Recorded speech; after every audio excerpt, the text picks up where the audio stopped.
नमस्कार. नात्यातील वादळ भाग 1. आई, आता पुरे झाली तुमची कामे. किती वाजलेत बघितलेत का? 11:30 झाले ग. आता निघाले आहे मी झोपायलाच. मी झोपते. भाग्यश्री, तूही जा पाऊ झोपायला. माझ्यापेक्षा तुला झोपेची जास्त गरज आहे. मला? आई, जागरणाचा त्रास तुम्हाला होतो. उद्या काही त्रास नाही होणार मला. माझ्या आयुष्यातील खास दिवस आहे. एवढी वर्षे बघितलेली स्वप्न साकार होणार आहे आणि मी खूप आनंदात आहे ग. उषाबाई हसत आपल्या सुनेला भाग्यश्रीला म्हणाल्या. आई, किती उत्साहाने करता हो तुम्ही सगळं. 10 हत्तींचं बळ आलंय माझ्यात. उषाबाई हसतच म्हणाल्या. तरीही बेडरूम गाठायची आणि शांत झोपायचे. भाग्यश्रीला सासूबाईंची चिंता वाटत होती. ओटी भरण्याचा कार्यक्रम ठरल्यापासून त्यांनी मुळी उसंतच घेतली नाही.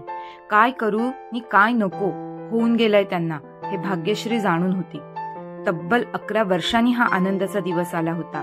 भाग्यश्रीला 9वा महिना लागून 20 दिवस उलटले होते. वास्तविक समर्थ आणि भाग्यश्रीच्या लग्नाला 11 वर्षे झाली होती. आता हे दिवस आपल्या आयुष्यात येतील ही अपेक्षा खुद्द भाग्यश्रीनेही सोडली होती. उषाबाईंचा समर्थ हा एकुलता एक मुलगा.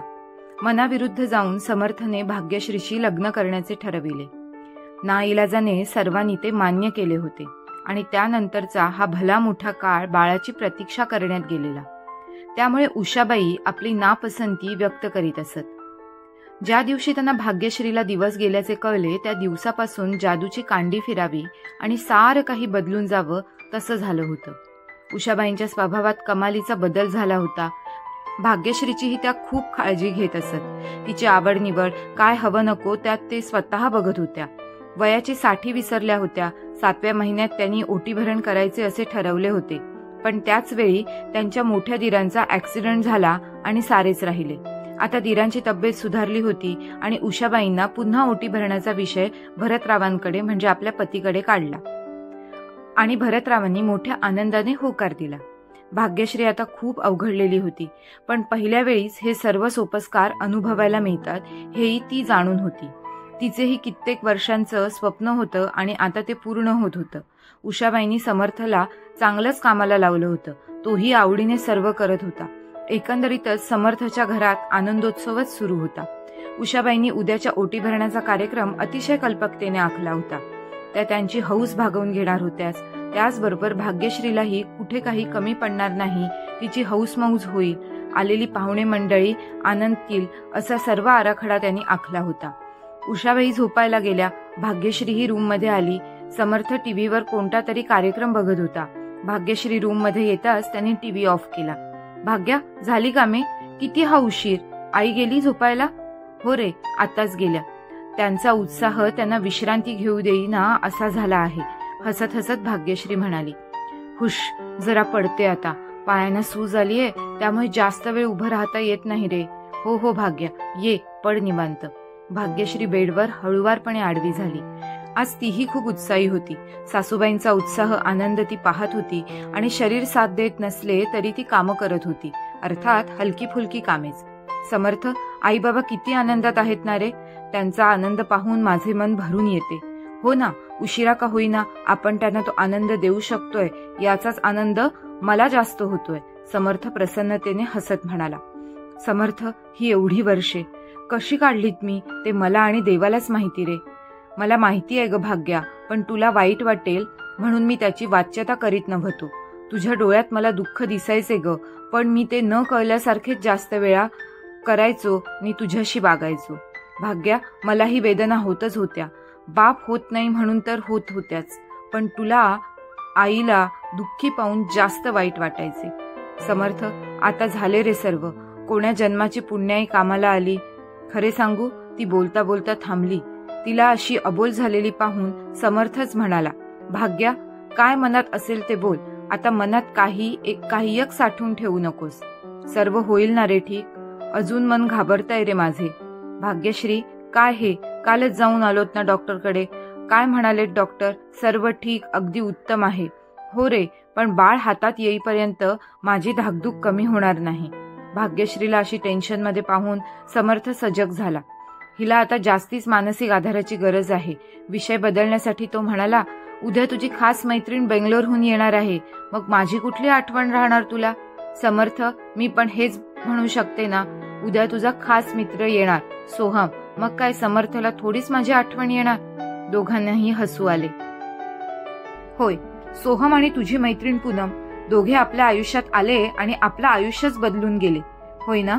होय रे समर्थ, ते दोघे नसते तर कदाचित आपण दोघे एकत्र आलो असतो की नसतो कोण जाणे. भाग्यश्री, काय मस्त जीवन होतं नाही? तू, तुझी खास मैत्रीण पूनम, मी आणि माझा खास मित्र सोहम, आणि तो आपल्या पहिल्या भेटीचा प्रसंग आजही इतक्या वर्षांनी अगदी ताजा आहे. समर्थ, आता आठवले की तर खूप हसू येते रे. आणि बघता बघता दोघे भूतकाळात गेले आणि त्यांना आठवू लागले कॉलेजचे ते दिवस. भाग्यश्री आणि पूनम बालमैत्रिणी, पहिल्यापासूनच एकत्र, एका शाळेत एका वर्गात शिकत असलेल्या. कॉलेजमध्येही दोघींनी ठरवून ऍडमिशन घेतलेली आणि त्यांच्या सुदैवाने दोघींना पाहिजे तसेच घडले. त्या दोघी एकाच वर्गात होत्या. आजही तो दिवस आठवतो. क्लास सुरू होता. सरांचे लेक्चर चांगले रंगलेले होते. पूनम आणि भाग्यश्री मन लावून ऐकत होत्या, नोट्स घेत होत्या आणि अचानक एक कागदी बॉल पूनमच्या हातावर पडला. पूनमने चटकन मागे वळून पाहिले. एक मुलगा त्यांच्याकडे पाहत होता. त्याचा हात त्याच्या केसांवर होता. पूनमने मागे त्याच्याकडे पाहताच त्याच्या चेहऱ्यावर किंचित हास्य तरळले आणि पूनमचा राग उफाळून आला. ती हळूच पुटपुटली, नालायक मेले, कशाला येतात कॉलेजला कोण जाणे. उघडून बघ तरी, भाग्यश्री हळूच म्हणाली. पूनमने कागद सरळ केला आणि त्यावरची अक्षरे एकाच वेळी दोघींनी वाचली. लव्ह यू आणि एक स्माइली. क्लास सुटल्यावर बघू त्याला, पूनम म्हणाली. तसा नाहीच सोडायचा, भाग्यश्रीनेही दुजोरा दिला. क्लास सुटला. मुले वर्गाबाहेर पडत होती. दोघीही पटकन गॅलरीत जाऊन थांबल्या. तो मुलगा मित्रासोबत येताना दिसला. पूनम पटकन म्हणाली, अशा कामांसाठी कॉलेजात येतोस? लाज नाही वाटत? हे बघ, काय ते स्पष्ट बोल, उगाच ऐकून घेणारा मी नाही. सोहम म्हणाला. कृष्णकृत्य केली की ऐकून घेण्याची तयारी ठेवावी. कृष्णकृत्य? अरे बापरे, मोठे मोठे शब्द. तूच हा कागदी बॉल फेकलास ना? पूनमने विचारले. मी फेकला हा? आणि तो हसू लागला. दात दाखवण्याची गरज नाही, उर्मट कुठला. मी उर्मट नाही आणि दोषीही नाही, सोहम म्हणाला. मी पाहिलेय तुला, पूनम म्हणाली. हा बॉल टाकता ना? कधी? हे बघ, तुझा काहीतरी घोटाळा होतोय, त्याचा मित्र समर्थ मध्येच बोलला. आता कसे, उंदराला मांजर साक्षी. भाग्यश्रीनेही भांडणात भाग घेतला. ए, तोंड सांभाळून बोल, उगाचच काही ऐकून घेणार नाही आम्ही. आणि तू कोण आहेस ग चिचुंद्रे, मला उंदीर म्हणणारी? समर्थ जाम चिडला होता. चिचुंद्री मी? मला हा चिचुंद्री म्हणतोय, नालायक, स्वतः आधी खोडी काढता. भाग्यश्रीला मध्येच अडवत सोहम म्हणाला. शांत व्हा आधी सगळेजण, उगाच इथे भाजी मार्केट नको, आपण शांतपणेही बोलू शकतो ना? सोहम समजुतीच्या स्वरात म्हणाला. होय नक्कीच, पण हे आधी तुझ्या या मित्राला सांग ना, वाटेल ते बोलू नये माणसाने, भाग्यश्री झटक्यात म्हणाली. होय ना, उपदेश करणाऱ्यालाही हे लागू होतं. दुसऱ्याला शिकवित ज्ञान आणि स्वतः मात्र कोरडे पाषाण. चिचुंद्री काय, पाषाण काय, आय किल यू. भाग्यश्रीला राग अनावर झाला होता. भाग्यश्री, तू शांत हो, मी बोलतेय ना, प्लीज काम डाऊन प्लीज, पूनम म्हणाली. हे बघ, मी खरे सांगतो, तो कागदी बॉल मी मुळीच टाकलेला नाही, पण तो तुझ्यावर पडायला आणि माझे लक्ष जायला एकच गाठ पडली. आता तू असेच म्हणणार? पूनम तणतणली. कोणी स्वतःची चूक मान्य करते का? भाग्यश्री ही म्हणाली. पण चूक केलीच नसेल तर ती मान्य का करावी? समर्थ रागारागाने म्हणाला. हे बघ, तू मागे पाहिलेस तेव्हा मी तुझ्याचकडे बघत होतो, हे मान्य आहे, पण ते कृष्णकृत्य माझ्या हातून झालेले नाही. उगाच आपले कोणावरही आरोप घालायचा आणि वर तोंड करून त्यांना अपशब्द बोलायचे. समर्थ पुन्हा म्हणाला. अपशब्द? कोण कोणाला म्हणाले? भाग्यश्री ही रागाने म्हणाली. आधी तू बोललीस, समर्थने आरोप केला. मुळीच नाही, मी फक्त एक सर्वसामान्य म्हण म्हणाले होते, अपशब्द नव्हे. उंदीर उंदीर म्हणालीस मला तू, आणि तू काय कमी बोललास? चक्क चिचुंद्री म्हणालास. ई शी, अंग शहारत भाग्यश्री म्हणाली. तिचा तो अभिनय पाहून पूनम आणि सोहम एकदम हसले. तू तू पण हसतेस? पूनमला भाग्यश्री म्हणाली. अगं भांडण काय आणि तुम्ही दोघे बोलता काय? हसत पूनम म्हणाली. ते दोघे बोलत नाहीत, बारसं करत आहेत एकमेकांचे. सोहम हसत म्हणाला. म्हणजे तुझ्यासाठी मी भांडतोय आणि तूच मला हे बोलतोस? समर्थ सोहमला म्हणाला. अरे पण जाऊ दे, हे बघ, आपण पाहिजे तर उद्या बोलू या विषयावर. हे दोघे भांडणाच्या मूडमध्ये आहेत. छान भांडण तुमच्या दोघांचे. आम्ही मित्र म्हणून मध्ये पडलो तर आता आमच्यावरच. धन्य आहे बाबा तुमची. मी जातो, काय करायचे ते करा, म्हणत समर्थ तेथून निघून गेला. चल ग पूनम, तू येणार आहेस का मी जाऊ? भाग्यश्रीने विचारले. पूनम काही न बोलता भाग्यश्री बरोबर चालू लागली. हीच ती पहिली भेट समर्थ, भाग्यश्री, सोहम आणि पूनमची. किती विचित्र. आज हे सर्व आठवून समर्थ आणि भाग्यश्रीला हसू आवरत नव्हते. किती वेडे होतो रे आपण त्यावेळी, भाग्यश्री म्हणाली. हो ग माझ्या लाडक्या चिचुंद्रे, समर्थ हसत म्हणाला. त्यावेळी कोणी आपल्याला म्हणाले असते, बाबांनो का उगाच भांडता, पुढे तुम्ही एकमेकांवर अतिशय प्रेम करणार, लग्न करणार. खरेच त्या व्यक्तीला आपण मूर्खत काढले असते ना रे. नाहीतर काय, किती रागावलो होतो ना रे आपण एकमेकांवर, चिडलो होतो. त्या दिवशी त्या रागातच मी घरी आले. मला कोणाशी बोलू वाटत नव्हते. पुन्हा भाग्यश्री समर्थ भूतकाळात गेले. आज काय घडले आहे भाग्यश्री कॉलेजमध्ये? काही विशेष? धनश्री, तुला कसे समजले ग? अच्छा, म्हणजे नक्कीच काहीतरी घडले आहे. तू कॉलेजमधून आल्यापासून मी तुला पाहतीये, अगदी शांत शांत आहेस म्हणून विचारत आहे. सांग काय झाले भाग्या? त्याचवेळी उमाबाई, त्यांची आई पण तेथे आल्या. काय ग, कसली बोलणी चाललीये? आई, आज भाग्याचे काहीतरी बिनसले. हो ग, मी पण तेच तिला विचारण्यासाठी आले. जेवतानाही ती गप्पा वाटली. बघ भाग्या, आईच्याही लक्षात आले. तेव्हा काय ते सांग बाई. काही नाही ग, थोडं भांडण झाले. कोणाचे? कोणाबरोबर? आमचेच, मी आणि पूनम. अय्या, काय सांगते, सख्या मैत्रिणी भांडल्या? बापरे, सॉलिड कारण असणार, धनश्री म्हणाली. धनश्री, मी आणि पूनम का भांडू? म्हणजे तुम्ही दोघी मिळून दुसऱ्या दोघांशी, मुलांशी भांडण? आई मध्येच काळजीने म्हणाली. हो ना ग, त्याचे काय झाले आणि भांडणाचे कारण आणि झालेले भांडण सविस्तरपणे भाग्यश्रीने सांगितले. चक्क उंदीर आणि चिचुंद्री म्हणालात एकमेकांना?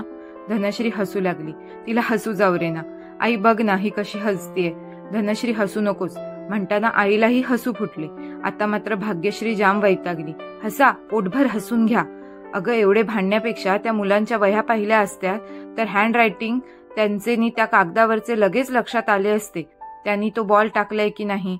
धनश्री, वाव, तू ग्रेटच आहेस. माझ्या आणि पूनमच्याही हे लक्षात आले नाही ग. काही हरकत नाही, उद्या चेक करा. दोघांची हस्ताक्षर जुळले नाही तर ते दोषी नाहीत, आई म्हणाली. आणि जुळले तर तेच दोषी. त्या उंदराला तर मी सोडणारच नाही. पिंजऱ्यात ठेव ग. धनश्री पुन्हा हसू लागली आणि सगळा राग विसरून भाग्यश्री त्या दोघींच्या हसण्यात सामील झाली. आता ती थोडी मोकळी झाली होती. सकाळपासूनचा राग थोडा का होईना मावळला होता. उद्या शांतपणे बोला त्यांच्याशी. ते दोषी आढळले आणि त्यांनी सॉरी म्हटले तर भांडण तेथेच मिटवा. उगाच मुलांशी वैर नको. आजकाल काय वाटेल ते कानांवर येते ग, आई काळजीने म्हणाली. समजले चिचुंद्रे बाये, धनश्रीने मुद्दाम चिडवले. हे ग काय धनश्री, का उगाच चिडवतेस? मी आणि तुमच्या बाबांनी खूप विचार करून तुमची नावे ठेवली आहेत. माझं नाव मला खूप आवडते. You are so sweet I, Dhanashree म्हणाली. पहिली बेटी धनाची पेटी. आमचं तर तू पहिलेच अपत्य. आमच्या मायेचा, प्रेमाचा खजिना आणि आम्हा दोघांना आई आणि बाबा हे गोड नातं दिलंस. ते नातं म्हणजे हा अनमोल खजाना. म्हणून तू धनश्री, उमाबाई हळुवारपणे बोलत होत्या. आणि मी भाग्यश्री. हो ग, दुसऱ्या वेळी तुझ्या आजीला आता नातू पाहिजे होता त्यासारखे तेच म्हणत आणि तुझा जन्म झाला, मग तुम्ही नाराज झालात. छे ग वेडाबाई, एवढी गोड मुलगी त्या देवाने दिली, आम्ही का नाराज होऊ? उलट आमच्या भाग्यात दुसरे अपत्य मुलगा नसून मुलगी आहे असे आम्ही मानले आणि त्या भाग्याचे आभार मानण्यासाठी तुझे नाव भाग्यश्री ठेवले.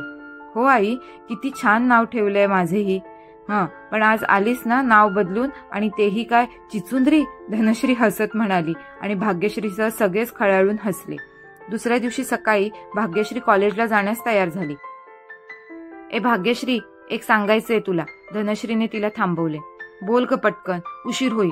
आज काहीही झाले तरी तू त्या उंदराबरोबर भांडणार नाहीस. शांतपणे सर्व प्रश्न सोडवणार, प्रॉमिस कर. ओ माय गॉड, जर तो दोषी निघाला आणि तरीही काही बाई बोलू लागला तरी मी गप्प बसायचे? बोलायचे ते बोल, पण मर्यादित. छान सांगतेस, भांड पण तोलून मापून. तसे नाही ग, उगाच भांडण वाढवायला नको. ठीक, मी जास्त काही बोलणार नाही, प्रॉमिस. भाग्यश्रीने धनश्रीला प्रॉमिस दिले, पण ते तिला मनोमन पटले नव्हते. आईनेही पुन्हा पुन्हा तेच सांगितले. आईलाही तिने तेच प्रॉमिस दिले. कॉलेजमध्ये पूनम भेटताच धनश्रीने सांगितलेला उपाय भाग्यश्रीने सांगितला. खरंच की ग, किती सोपं होतं.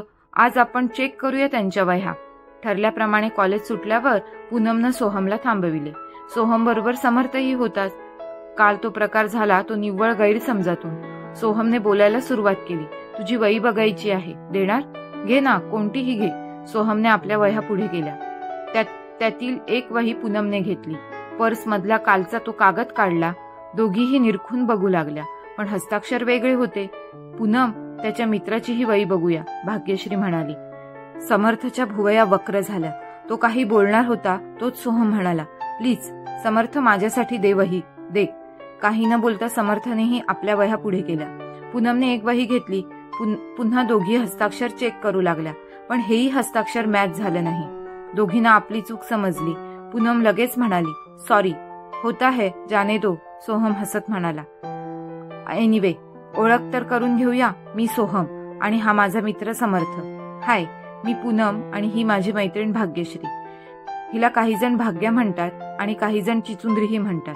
हसत पूनम म्हणाली आणि सगळेच हसले. समर्थ, से सॉरी, सोहम म्हणाला. ओ सॉरी, समर्थने पटकन बोलून घेतले. मी टू, भाग्यश्री म्हणाली. भाग्यश्री, स्पष्ट शब्दात नेहमी क्षमा मागावी, पूनमने मुद्दाम सल्ला दिला. I am sorry. पूनम, झाले ना तुझ्या मनासारखे? झाले, आजपासून आपण फ्रेंड्स, सोहम हसत म्हणाला. हो, चालेल ना, पूनमही म्हणाली. तू राहतोस कुठे? पूनमने सोहमला विचारले. मी इथे माझ्या मावस भावाकडे राहतो. खेड्यातून आलोय. खूप मागासलेलं आहे माझं गाव. शिक्षणाची ओढ, खूप कठीण परिस्थितीतून मी इथपर्यंत आलोय. सॉरी, काल मी जरा जास्तच बोलले, पूनम म्हणाली. हरकत नाही, पण तुम्ही स्टँड घेतला, जाब विचारण्याचे धारिष्ट दाखवले, आवडले मला. सोहम आणि पूनम बोलत होते. समर्थ आणि भाग्यश्री शांतपणे ऐकत होते. दोघांच्याही मनात काल आपण जास्तच आणि बेजबाबदारपणे बोललो याची खंत होती, पण दोघेही काही बोलत नव्हते. दोघांनाही आपापली चूक उमजून आली होती, पण मोकळेपणाने त्याच्याबद्दल बोलणे दोघांनीही टाळले होते. गैरसमज दूर झाले होते, पण दोघांच्यातला अबोला अजून संपला नव्हता आणि तो लवकर संपावा असे पूनम आणि सोहमला वाटत होते. सोहम त्याच्या मावस भावाकडे राहत होता. मयूर आणि त्याची बायको मयुरी. वास्तविक मयुरीला सोहम आपल्याकडे राहणार हे आवडले नव्हते, पण मयूरने त्याला आपल्याकडे ठेवून घेतले. मयूरची फिरतीची नोकरी, आपलं म्हणून कोणी घरी आहे म्हटल्यावर तो निश्चिंत झाला होता. मयूरच्या घरात पाळणा हल्ला. परीचे आगमन झाले. सोहम आणि परीची छान गट्टी जमली. परीला तिचा सोहम काका नेहमी पाहिजे असायचा.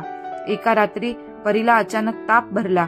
मयूर परगावी गेलेला. मयुरीने सोहमला अर्ध्या रात्री उठवले आणि सोहमने लगेच धावपळ करून परीला रात्रीच हॉस्पिटलला नेले. परीला ऍडमिट करावे लागले होते. सोहम स्वतः डबा करून मयुरीसाठी हॉस्पिटलमध्ये नेत होता. त्याने खूप केले आणि मयुरीला पटले. मयूरचा निर्णय योग्य होता. तेव्हापासून सोहम हा त्या कुटुंबातील सदस्य झाला, मयुरीच्या दृष्टीने. श्रोते हो, या कथेचा पुढचा भाग पाहण्यासाठी खाली दिलेल्या लिंकवर क्लिक करा. इथे तुम्हाला पुढचा भाग मिळून जाईल. तसेच चॅनलवर नवीन असाल तर लोगोवर क्लिक करून चॅनलला सबस्क्राईब करा आणि पुढील व्हिडिओचे नोटिफिकेशन त्वरित मिळवण्यासाठी बेल बटन ऑन करा. कथा आवडली असल्यास लाईक, शेअर आणि कमेंट करा. तुमचा प्रतिसाद आमच्यासाठी खूप महत्त्वपूर्ण आहे.